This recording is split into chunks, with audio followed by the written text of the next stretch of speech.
Welcome. Welcome to all delegates and who are currently participating here. It's an honor to have the entire crowd of all the banks and financial institutions here. I'm sorry I can't speak in Marathi much, so I'm trying to explain as much as possible. But it's a great honor, definitely. Our technology is known and we have been pioneered in core banking solutions. We're trying to reach out to each and every banks and financial institutions and get them to the new era of technology. The idea is to save in terms of infrastructure, the cost, savings, wherever possible. So we're trying to get it here, and so I think Mr. Sandesh Sonar, who is the sales head, he would be explaining more on this and perhaps give a presentation as to understand if it is actually going to benefit you or not. Mr. Sandesh, please. प्रथमतः सगळ्यांचं स्वागत आणि मान्यवरांचं देखील आभार. आज आमच्या ESDS आणि हे जे आपलं कोल्हापूर फेडरेशन आहे याच्यावरती जो कार्यक्रम आज आपण आयोजित केलेला आहे याच्यामध्ये आज ते आमच्या विनंतीला मान्य उपस्थित राहिल्याबद्दल त्यांचे धन्यवाद सुद्धा मी व्यक्त करतो. मी माझी ओळख करून देतो अगोदर. मी संदेश सोनार, मी सेल्स हेड म्हणून ESDS मध्ये कोर बँकिंग सोल्युशन म्हणजे BFSI जे आहे BFSI सेक्टरमध्ये मी काम करतो. ऍक्च्युली आज आपलं जे आपण इथे कार्यशाळा जी आयोजित केली आहे, सेमिनार जो आयोजित केलेला आहे तो आपल्या कोर बँकिंग सोल्युशन संदर्भात आहे. नुसतं कोर बँकिंग सोल्युशन नसून जर आपण आपल्या कोऑपरेटिव्ह बँकांना नवीन टेक्नॉलॉजी कशा आत्मसात करून आपण ज्या नॅशनलाइज बँका, प्रायव्हेट बँका त्यांच्या कस्टमर्सला ज्या सर्व्हिसेस देत आहात त्या सर्व्हिसेस आपण आपल्या कस्टमर्सला कशा देऊ शकतो त्या संदर्भात आपण आज इथे बघणार आहोत. म्हणजे त्यामध्ये भरपूर काही टेक्नॉलॉजीज आपण नवीन नवीन इम्प्लिमेंट करत आहोत. ESDS त्याच्यामध्ये नवीन नवीन टेक्नॉलॉजी तुम्हाला म्हणजे अडॉप्ट करण्यासाठी नवीन नवीन प्लॅटफॉर्म उपलब्ध करून देत आहे, ज्यामध्ये होस्टेड कोर बँकिंग सोल्युशन आहे. ज्याच्यामध्ये आता समजा काही बँकांचं स्वतःचं कोर बँकिंग सोल्युशन असेल तर त्यांना तुम्ही स्वतःचं डेटा सेंटर बिल्ड करायचं असेल समजा तुम्हाला, तर डेटा सेंटर बिल्ड करून देण्याची सुद्धा आमच्याकडे टेक्नॉलॉजी आहे.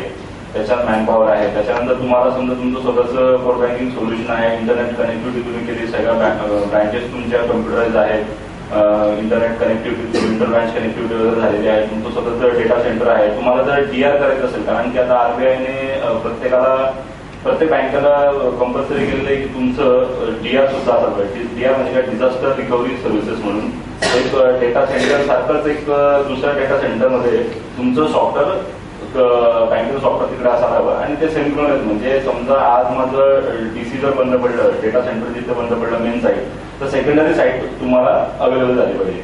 तर हे DR बद्दल आपण प्रेझेंटेशन बघणार आहोत. आणि DR मध्ये आम्ही तुम्हाला किती कॉस्ट इफेक्टिव्ह सोल्युशन तुम्हाला देणार आहोत त्याच्याबद्दल माहिती आहे पूर्ण टोटल. त्याच्यानंतर आम्ही तुम्हाला ATM सर्व्हिसेस, म्हणजे आज कोऑपरेटिव्ह बँकांना ATM सर्व्हिसेस डेव्हलप करण्यासाठी स्वतःचं इन्फ्रास्ट्रक्चर बनवण्याची गरज नाही आहे. म्हणजे कसं असतं की आता तुमचा ICICI बँक किंवा HDFC बँक आहे यांचं स्वतःचं इन्फ्रास्ट्रक्चर असतं. ATM सर्व्हिसेस, मॅनेज सर्व्हिसेससाठी त्यांचं स्वतःचं नेटवर्क असतं.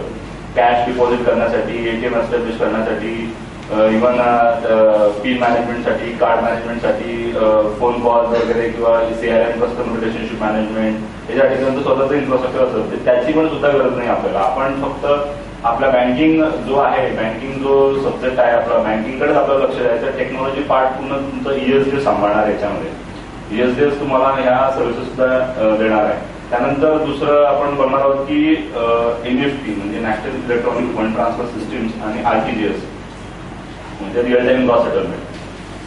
ह्या ज्या दोन सर्व्हिसेस आहेत फंड ट्रान्सफर सिस्टीमच्या आणि डोमेस्टिक फंड ट्रान्सफर म्हणतो आपण त्याला, EFT इलेक्ट्रॉनिक फंड ट्रान्सफर, अशा तिघ सर्व्हिसेस तुम्हाला तुमच्या बँकेच्या कस्टमर्सला कशा देता येतील.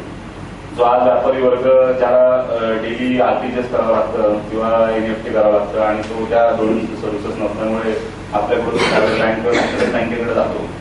आज आपण जे आपला 100 वर्षाचा इतिहास आहे आपल्या सहकारी बँकांचा, पण आपल्याकडे या सर्व्हिसेस नसल्यामुळे आज आपल्या सहकारी बँकांचे जे कस्टमर्स आहेत 100 वर्ष झाले, 50-20 वर्ष झाले, आपल्याकडे जे कस्टमर्स आहेत ते हार्डली ह्या 2-3 सर्व्हिसेसमुळे आपल्याकडून दुसऱ्या बँकेकडे वळतात. तर त्या तुम्हाला कशा कमी खर्चात आम्ही उपलब्ध करून त्याच्याबद्दल आपण प्रेझेंटेशन करणार आहोत. आणि एटीएम सर्व्हिसेसच्या रिलेटेड मग एटीएम तुम्हाला स्वतःचं एटीएम इन्फ्रास्ट्रक्चर उभारायचं असेल तर त्याबद्दल आम्ही तुम्हाला काय हेल्प करू शकतो. कार मॅनेजमेंटसाठी आम्ही तुम्हाला काय हेल्प करू शकतो. इव्हन आता जी 2013 नंतर भारतामध्ये चेक ट्रान्झॅक्शन सिस्टीम इम्प्लिमेंट होणार आहे. आता सध्या ती मला वाटतं नॅशनल कॅपिटल रिजन दिल्ली आणि चेन्नईमध्ये इम्प्लिमेंट झालेली. आता इव्हन ह्या इयर एंडिंग नंतर ती मुंबईमध्ये एस्टॅब्लिश होत आहे. तर ती आता पूर्ण भारतात सीटीएस चेक ट्रान्झॅक्शन सिस्टीम जे आहे, आता मायकर कोड सिस्टीम होती अगोदर. मायकर चेक जे होते ते तुमचे क्लिअर व्हायचे. त्याला आयडी इंटरसिटी असेल तर 1 दिवसात क्लिअर होणार. बाहेरच्या राज्यात असेल तर 3 ते 4 दिवस लागणार, 8 दिवस लागणार, 15-20 दिवस, 21 दिवस मेन लागायचे त्याला. मोस्टली लॉंग टर्म म्हणजे 21 दिवस पर्यंत चेक क्लिअर होतं. इथे तुम्हाला तात्काळ चेक क्लिअरिंग सिस्टीम भारतात उपलब्ध होणार आहे आता 2013च्या मार्च नंतर. तर ती सिस्टीम कशी आहे, त्याचं प्रेझेंटेशन कसं आहे ते सगळं आपण बघणार आहोत.